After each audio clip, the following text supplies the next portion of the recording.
ဒီနောက်တရားဓမ္မကြည့်လိုက်သောတာပန်ပုဂ္ဂိုလ်သည်တရားနာတဲ့နေရာမှာယူယူသေးသေးလေးလေးစားစားနာတယ်နော်ဖယားကိုအာယုံပြုတရားကိုအာယုံပြုသံဃာကိုအာယုံပြုပြီးတကားလားလေးလေးစားစားမနာပေဘူးလားဘုရုဇင်ကြတော့တကားငြိမ်ငြိမ်စိတ်စိတ်ရှိသေးရဲ့လားစိတ်ကမငြိမ်တော့ကျန်တာရဲ့အကုန်ငြိမ်ပါဦးမလားသောတာပန်ကျတော့ငြိမ်သက်မှုရှိမရှိရိုးရိုးသေးသေးလေးလေးစားစားဂါရဝတရားလည်းရှိမရှိကဲသူမြန်စစ်ဆေးဖို့လားကိုကိုစစ်ဆေးဖို့လားနောက်တကားတော့သောတာပန်ပုဂ္ဂိုလ်သည်တရားနာတဲ့နေရာမှာ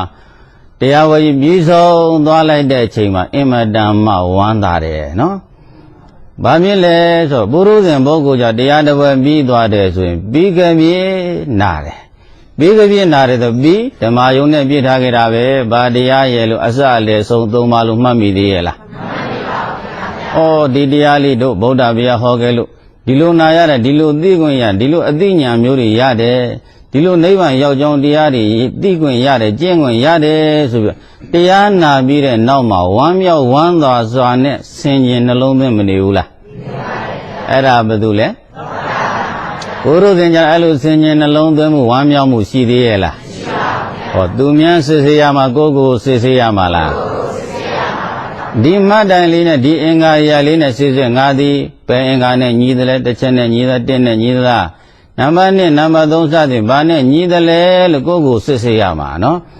အဲ့တော့ဒီအင်္ဂါရတွေနဲ့တစ်ချက်မှမညီဘူးဆိုရင်ဘယ်ထဲပါသွား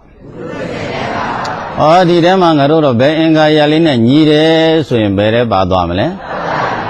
အကုန်လုံးမညီနိုင်တော့မှဒီထဲမှာတစ်ချက်နှစ်ချက်သုံးချက်ဖြစ်ညီလို့ရှိရင်သောတာပန်အဆင့်လောက်ရောက်မရောက်အကုန်လုံးညီသွားပဲဆိုရင်ကိုမဟာသောတာပန်လို့ဆုံးဖြတ်ချက်ချနိုင်မချနိုင်အဲ့တော့ဒီအင်္ဂါရတွေကိုအကုန်လုံးအကျဉ်းချုပ်လိုက်တော့ဘုရုဇင်သည်ဖြစ်ကျော်ရှိတယ်သောတာပန်သည်ဒါအကုန်လုံးမမှတ်မိခဲ့သည်ရှိတော့ဒီနှစ်ချက်တည်းနဲ့စစ်ဆေးလိုက်ရင်လွယ်မလွယ်ဒါမြင်တရားဓမ္မယင်းဒီ